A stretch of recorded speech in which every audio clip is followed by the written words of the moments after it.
Hi guys, as I mentioned last week, I'm not in the office or the shed today. I'm out with these bad boys with Defender experience for Jaguar Land Rover Belgium. So I'm out driving these through the mud and yuck and photographing them for the guys. And tomorrow morning at 4 o'clock I'm off to Germany to photograph a helicopter for a client. Progress 959, the boxes are ordered. They should be in later this week. But as it's Thursday, I think is a public holiday, it could be a bit delayed. In the meantime, I've been continuing packaging everything up, getting everything ready. I'm just waiting for those boxes. I've figured out how to do the final invoices, so I've just got to check the shipping costs, of course. And there are actually 12 different countries that have ordered these, which is absolutely fantastic, mind-blowing really. Thanks to everybody. So you'll be getting a personal notification soon with final invoice. Probably not this week because it's a bit chaotic, but hopefully the week after. And once that's in, I can get the chassis ordered. The boxes will be in. Then I've just got to cut the stickers for the windows, window frames and other bits and pieces. Then I can start finally boxing out and start rolling them out. A lot of people have requested, well, not a lot, some people have requested a specific number of kit, which I can accommodate, of course. There are quite a few gone already. But if you've got a specific number you want, let me know and I'll check if it's still available. And it will be first come, first serve, I'm afraid. I can't do it any other way. I'm sure you understand that. But you might want a lucky number, your favourite number. So if I've still got it, I can allocate it to your name. That's not a problem at all. Thanks for the continuing support. Sorry this is a brief one. May is hectic for me for photography work, but really in between, like right up to the last minute before I left yesterday, I was still packaging stuff up and cleaning parts, which is an ongoing process, as you can imagine, and it's all looking really, really nice. Thanks guys, have a lovely day. I hope it's sunny where you are. Yesterday we were up to our necks in mud in these things. It was a lot of fun. 50 Defenders on this event, and today there's 45 Defenders, old ones, new ones, so it's good. Anyway, keep safe and I'll speak to you soon. Cheers guys, bye bye.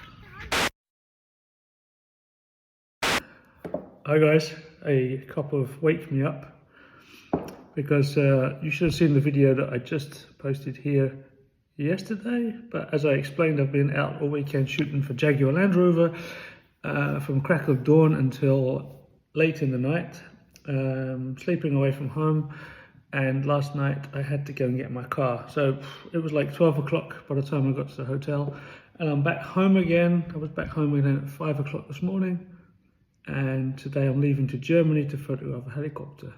Anyway, that's not your problem, that's mine. I'm okay. I'm going to have a snooze today. As I'm home, I can give you a bit more of an update what's going on.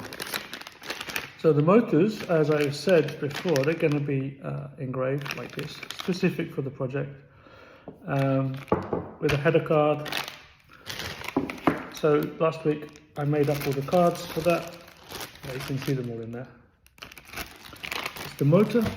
The bearings are going to be packed slightly different than I wanted in the parts box, because it was a bit tight in there, and I'm going to use that space for the screws, which were going to be somewhere else. So the bearings are going in bags, which will be labelled up specifically for the 959 project.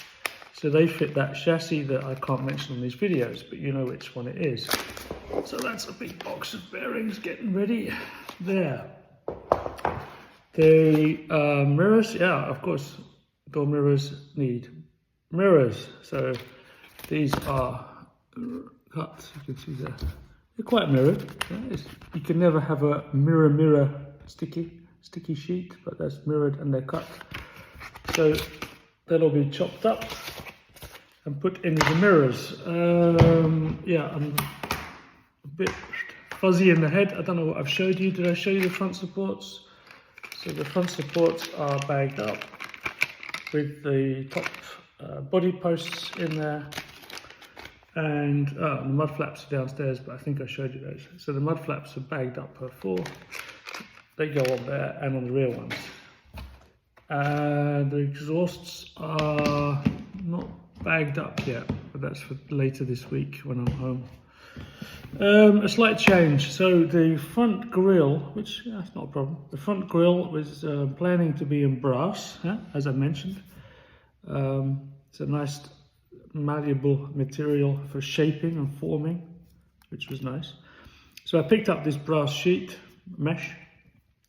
It was 0.76 millimeter spacing, but I picked up some sheets and I ordered from the manufacturer, the manufacturer importer, 12 more sheets.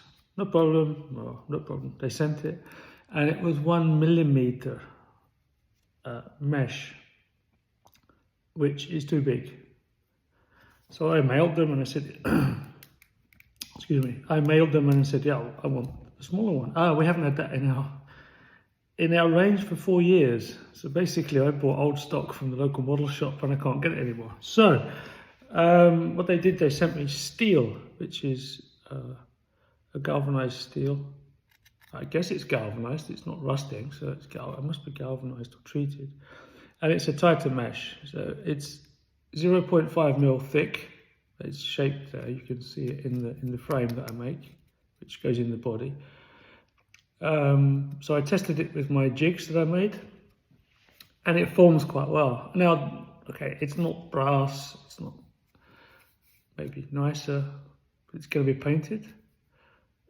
It was slightly more expensive, the steel one, but that doesn't matter.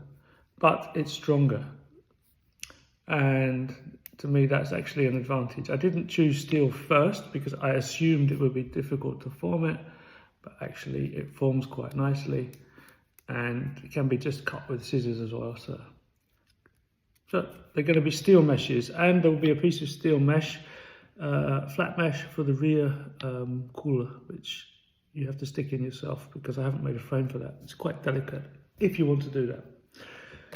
Monday today, I hope to get news later when I'm on the road about box delivery. I've got a 5-hour drive later today, and I stop in Germany.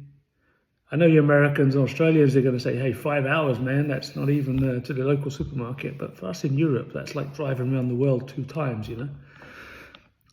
Anyway, as soon as I get information on that stuff, I'll be passing it on to you, as I already quickly mentioned in the previous video. And the invoices will be rolling out as soon as I've got a clear moment, which is likely to be next week. Don't hold me on that, but likely to be next week. Sorry these interval videos aren't showing massive things going on, but there is massive stuff going on, packaging stuff and getting the stuff organized. I even had to organise where I'm going to drop these things at the post drop-off place that she's got space that I can drop in batches of 5 or 10 each day as I make them, and she's happy with that. So we're getting very, very close. I've just got these crazy, May is a crazy month for me anyway, always is. I've got at least 2 or 3 flyaway jobs, so everything in between. But you guys are the best, you guys are understanding, and I'm just getting emails of support. Other questions as well about delivery destinations and things, which will be addressed personally as soon as I start mailing people to get the invoices sent out. I'll be asking the final details of where you want these things sent. And that's good for declarations and things. All have to be declared for the customs so that you guys get things smoothly as possible if you're outside the EU zone. There you go. I hope you guys are doing well. Keep modeling, keep it up, and updates ASAP. Cheers guys, bye bye.